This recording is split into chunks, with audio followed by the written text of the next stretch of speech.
This is Let's Drive Columbus number 2, Interstate 670 eastbound in its entirety. This time I am driving and operating the camera at the same time.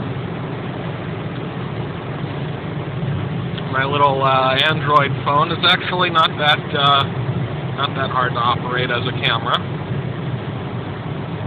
Just a little handheld thing. Anyway, here we are on 670. This segment was the original alignment proposed for Interstate 70 back in the 50s. Then when they decided to send 70 towards the Mound-Sandusky interchange instead of the Spring-Sandusky interchange, this segment was designated Interstate 70N. So I don't think it was ever actually signed as that. When I was a kid, it was always just a big 3-lane exit to Grandview Avenue, and at this point it was narrowing down to 2 lanes and then to 1 lane, and then everybody had to exit here. Although there was a noticeable stub of freeway right about here.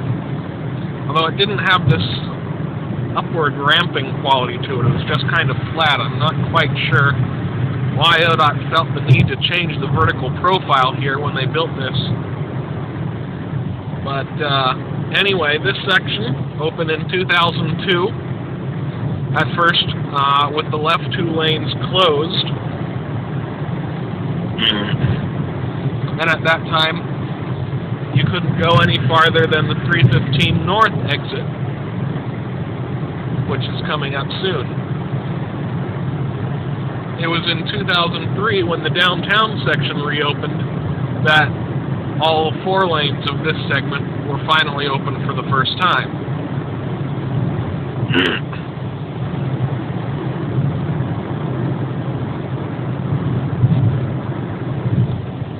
I'm not sure if this past segment of 670 really has a name, but I would call it the Grandview Freeway.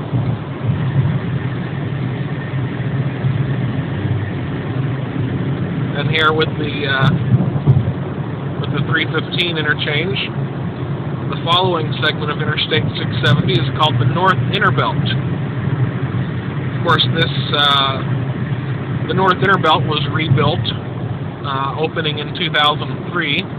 The segment we're on right now between 315 and Neal Avenue is basically new alignment that didn't exist before.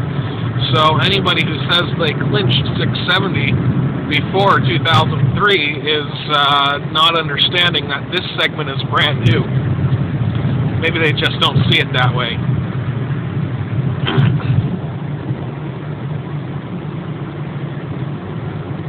There's 300 Spruce Building. Its address is, of course, 300 Spruce Street. Possibly 300 West Spruce Street, I'm not actually sure. You may have noticed on that instance of sign overload there that I'm in an exit-only lane. That's going to change. Maybe this year, maybe in a couple years. I'm not sure exactly when they're going to switch over the deal, but when they rebuild the Fort Hays interchange coming up, or at least rebuild part of it, they're going to make it so the through lanes of 670 are the 2 west lanes. The 2 left lanes, that is, eastbound 670. And these right 2 lanes will be an exit to Interstate 71 South, with the rightmost also being for 71 North. And I hope they fix these exit numbers. You may notice that they have the exit for 71 North here is labeled as 5C. Yet when we actually get to the exit, it'll be 5B. Off to the left there is where the new 670 eastbound is going to go. Over that way. This bridge we're about to go on is actually not that old, but they're going to have to replace it, mostly so they can properly reconfigure Interstate 71 beneath it. but there will be another bridge almost in exactly the same place, which will be a ramp to 71 North, and back to 670 East for traffic that got on at Cleveland Avenue. That was the Fort Hays interchange from the 670 eastbound perspective. Don't know if this is picking up on the video, but there's an airplane over there coming in for a landing at Port Columbus. We are too headed for the airport. They are apparently running their opposite direction on the runways today, which actually makes the observation area a little more interesting than usual. I'm going to switch hands here. So now we're joining the entrance from 4th Street, primarily, and Convention Center Drive. The construction documents for the upcoming project refer to that as the I-670 eastbound spur. Interesting bit of trivia. See, I think that's Joyce Avenue we just went under.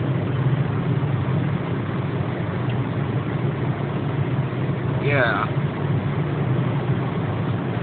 And this segment of 670, I believe, could be called the Airport Freeway. It used to be called the new 670 back when it had first opened. This was the last section of interstate to be designated, basically, sometime in the 80s, I think. It wasn't built until the 90s, though I was just a kid, so I'm not sure exactly what year this opened. But I'm going to call it the Airport Freeway. But yeah, back in the late 90s, people called it the new 670. It was exciting. There's a bikeway built along it, too. Give you an indication of the changing times when this was built.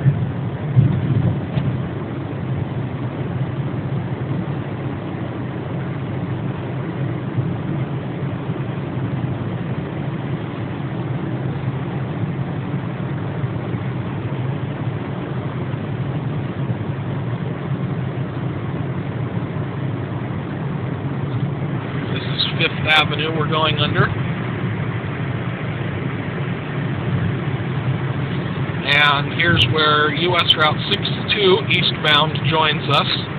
Eastbound or northbound. It's really inconsistent in this part of town.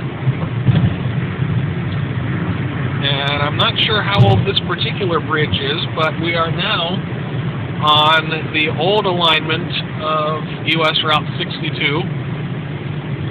Before they ever thought of calling it 670. And up there's a big Southwest Airlines jet coming in. There's the exit for the airport. Also, Johnstown Road, Stelzer Road, et al. The road into the airport is actually called International Gateway, though that doesn't appear to be on any actual signs. They just finished rebuilding International Gateway last year, totally reconfigured. Of course, this interchange is not original to this US 62 freeway. There was one just a little bit southwest of here, and another one at Stelzer Road, which was the Diamond, and really close to the 270 interchange. Although really, I'm not sure if that 270 interchange came along later. Not sure of the timing of the 62 freeway versus 270. Speaking of the 270 interchange, we're coming up on that now. Does not have an exit number. If it did, it would probably be exit 10.